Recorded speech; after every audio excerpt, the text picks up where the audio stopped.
Hi guys, in this video I'm going to show you how to use error message while using the XLOOKUP formula in your Google Sheets.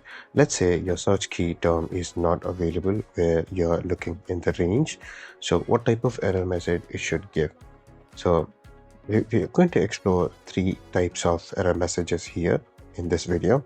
So the first type of error message would be the text. Let me write the formula first. So I'm going to write XLOOKUP, and then I'm going to search this search key, which is key V, from this list.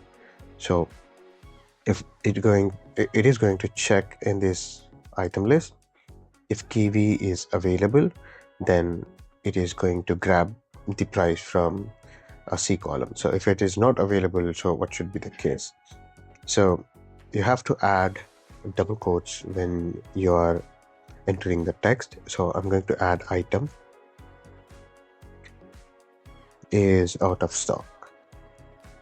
So this is a text I'm expecting whenever the item is not available in the list. So as you can see, this is a free text. It depends on you how you want to add the text, but the only one condition is necessary here, that to add double quotes. Let me remove the double quotes.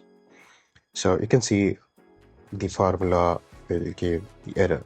So double quotes are necessary when you are working with Google Sheets.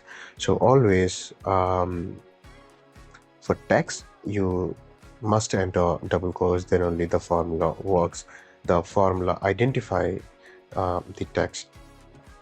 So this is the first kind of error message where you're expecting a text message based on your input, and the next criteria is to give a number. So I'm writing the formula, copying and pasting here. So now I want to showcase 0 whenever the item is out of stock. So here, as I told you, that numbers are not required, the quotes. So I'm going to remove the quotes, double quotes here. So if I hit enter, as you can see, the error message is 0. This is the second type of error message we are seeing in XLOOKUP. Now, the third type of error message is blank error message, that I don't want to showcase anything. I just want to leave as it is, and it will give you the empty blank cell when the item is not available. All you have to do is, for this scenario, you just need to add double quotes and give a little bit space in between them and hit enter. Now you can see the cell is reflecting as a blank cell because the search key is not found in column B. So the first scenario is text, and the second scenario is number, and the third scenario is a blank cell. So this is the type of messages we can use while working around XLOOKUP. Thank you so much for watching. We'll meet in next video.